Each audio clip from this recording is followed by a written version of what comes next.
It's time to talk about the time I got a massage. Hi, I'm Dan from Sydney, Australia. Let's talk about that.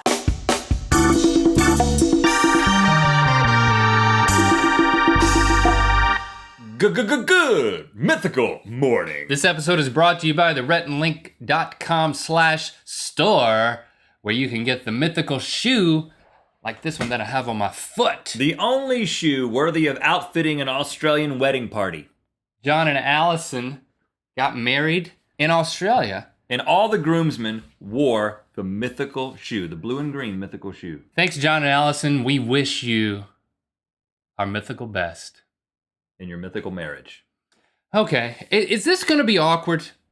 You know, just based on the teaser alone, I was tempted to just step away and just, you know what, Rhett, you can, if you want to talk about a massage. Don't leave me alone. Don't leave me alone to talk about this. Then I might just check out. I mean, I could be back here working on something, and if it's a pretty small room, you'll still, for all intents and purposes, you'll still be here. Maybe what do you want for lunch? I could go out and get it.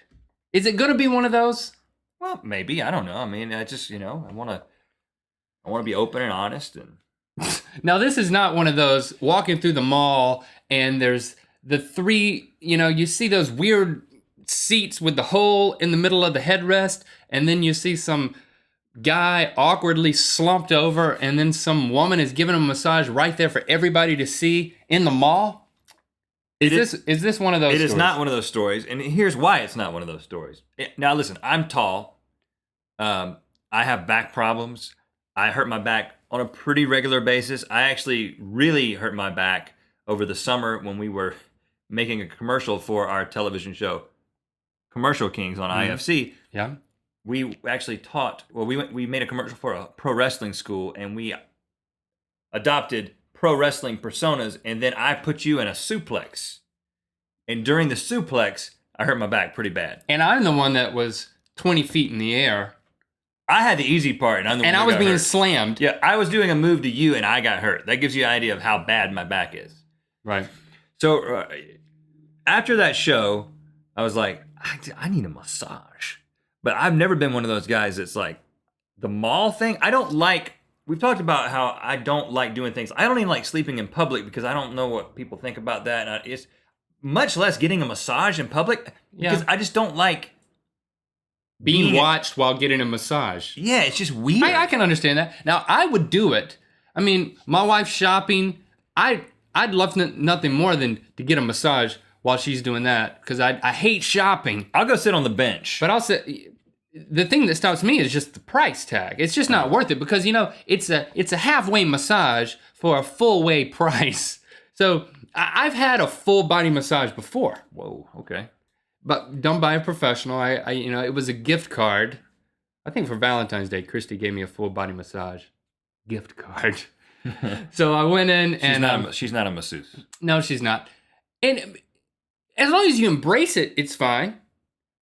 Admittedly, there's this awkwardness at the beginning. It's like, okay, I'm getting naked and putting on a towel. What, oh, you got naked? You're not supposed to. Oh, yeah, you're supposed to, I think, right? I kept my underwear on. Oh, well, I thought I was okay. Well, shoot. Okay, so it was even more awkward than it had to be. I think it's... So you didn't even take your underwear off to get a massage? And well, hopefully it won't be that bad. I didn't see a reason to take my underwear off. I thought that's what you did. Maybe that's just in Russia or something. You've been reading Wikipedia. Taking it too seriously. But once you just embrace the fact that, I'm nude or almost nude under this towel, but this is a professional setting, you just embrace it and go for it. And it's great. Now listen,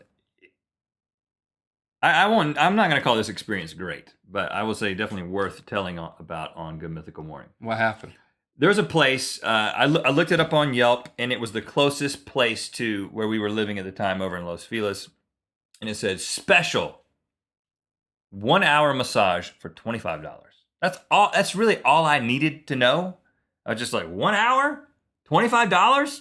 I'm there. Because you're in pain. You're looking for some sort of back solution. But I did no research. I didn't know I don't know anything about what kind of massage, how reputable this place is. I don't know anything about what I'm getting myself into. Okay? I just know it's the right price for the right time. Because typically we're talking $40 to $50. Probably. For a 1 hour massage. Yes, maybe. I think I've learned that. I go in there, and there's nobody else in there. There's not even anybody at the cash register up front, but they made it did a little bell when I came in, so someone's here. And this, like a teenage girl came up to not to give me the massage, but to be like, and at first I was like, uh-oh, I hope she's not the only one here, and I hope she's not giving me a massage. This is going to get awkward. But she was like, oh, we have a room ready for you. Because I had called ahead, even though there was nobody there. So I go back to this room, and I don't know what's happening. At this point, I think it might be this like teenage girl coming in here in a second. And I'm getting kind of nervous, and I'm like, maybe I'm going to leave. Yeah.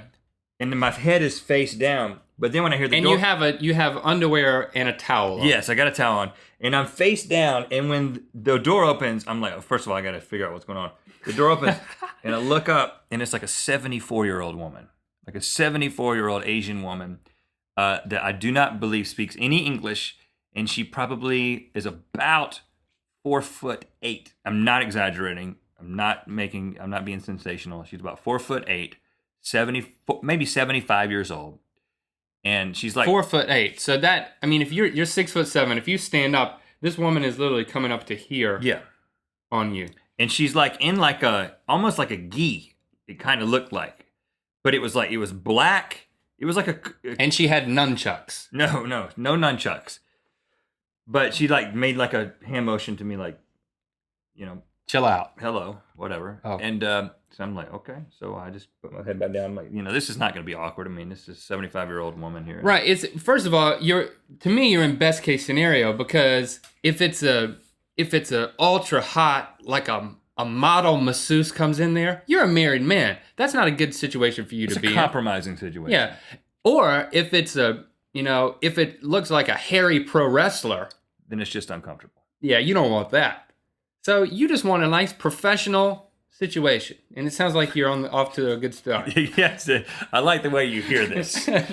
So the first thing I notice is that, I mean, she gets going just right on my back, right at the get-go, and this woman has some strong hands. I mean, this woman, I'm like, wow, this little woman is really going after it. And it doesn't feel good, it hurts. Oh, wow. And I'm like, well, maybe this is just part of it, maybe this is just going for it. Yeah. Lots of pressure. Okay. 3 minutes later, I hear and feel what I think is her. I'm like, is she standing on the massage table now? I'm like, hold on a second. Is she standing on me right now? I'm kind of like, look up. The woman is standing on my back. Oh, really? This little woman is standing on my back. Because, feet feel different than hands. So I could tell. And most people. And then when I felt two things like on my lower back, and then I felt two more things on my shoulders. What? Her hands. Okay. That was when I knew that she had feet and hands on my back. Oh, wow. And so she was like, she's crouching putting tiger. all her weight.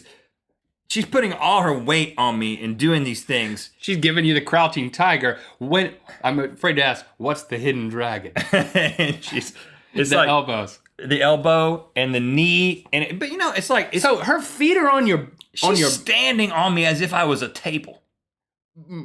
But then she's also in the position of a table. Her hands are down and her feet are down. No, she's not laying on top of me. No, she's standing on top. I know, of me. like a table. Like her arms and legs are the legs of the table. Yeah, kind of. And then she's got elbows going. And she walks down my legs. She's like, at one point, I look. It's like Cirque du Soleil. I kind of look back, and she's like walking my calf like a tightrope with no hands. Yeah, and I'm really at this point. Did it feel good? At this point, it felt real good. Once I accepted that there was a woman walking on my back, there was no warning. There was no. She doesn't speak English. It wasn't like, I am about to get on your back. It was more like, she just got on my back. The table starts creaking and swaying, and then you had to sort of guess what was happening, and that was why I would kind of look up from time to time. She's walking. Okay, so then I never knew this was possible. She says, "Okay." She did say, "Okay, okay, turn over." So now she's gonna walk on your front. So I'm like, okay, this could. First of all, okay, so I turn over. Another reason I had underwear on. I mean, what's wrong with you? The towel. Okay, and so I'm laying back, and then I'm like, is this woman gonna walk on me now? Because I'm ticklish. Well, you can't walk on somebody's front because it'll just cave in. I mean, You can walk on somebody's front. she did it. At first, the first thing she starts doing is she starts like stuff in the stomach area with her hands. She's not walking on me yet. She's to the side, Okay. and I'm going. I'm very ticklish. You're like the Pillsbury Doughboy. I'm like, woo, and she starts kind of going. She starts kind of laughing a little bit because she knows it's kind of funny. Oh man, I'm uncomfortable. And then she gets up on the table. She gets on the table, and I'm like, hold on, how does this work? I'm on my back in my underwear, and now there's a 75-year-old little woman up there standing over me. I'm like, where's she gonna step? What's about to happen?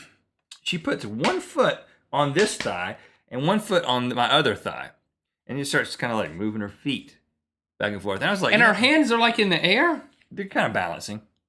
It's like a circus act. She's massaging my thighs with her feet while standing on them. Now, in any other social situation, like with any person that you've never talked to, like this is only in a massage place is this acceptable behavior, you know? This doesn't happen like in public, and it definitely doesn't happen at the mall. But I should hope not. then she starts doing a couple of things like picking up my leg and like pushing it back and making popping things. And I mean, all I could say is by the end of the process, I felt absolutely incredible. It was just like, I still hadn't spoken more than a couple of words to this woman, but she had done so many things with my body. She had contorted it in so many ways and pushed on it and pulled on it. And I just felt like a new man. Give me that business card. For that woman. You've convinced me. Okay. I think it's on Groupon. I think there's a Groupon. I got to give this a shot. How are we going to end this episode? The wheel shall tell. TBD. Okay, now what TBD means is to be determined by you until we spin again to get something else that has already been determined. Yeah, already been determined. Tell kids to do homework and chores. This came from a specific user who I think had some specific kids in mind, so you can take this for your kids or all kids out there. We're going to tell you a couple of things now. Hey kids, listen up! If you want to keep watching Good Mythical Morning, you better do your homework. Get in there, do your homework. No good mythical morning until you've done your chores. What are you thinking? Listen, we brought you into this world. We can take you out of it. Look at this bed. Look at this bed. I can't even tell which end you're supposed to get into and sleep. Do you know 100 years ago, do you know what kids would have to do? They would have to make their own beds. And by make their own beds, I mean literally build their own beds. They would have to go and chop down trees. They'd have to bring them together. They'd have to fill a sack full of hay to make a mattress. And they probably shared it with a donkey. And you're complaining about making your stupid little bed I bought at Walmart? Make it happen, kids. See you tomorrow.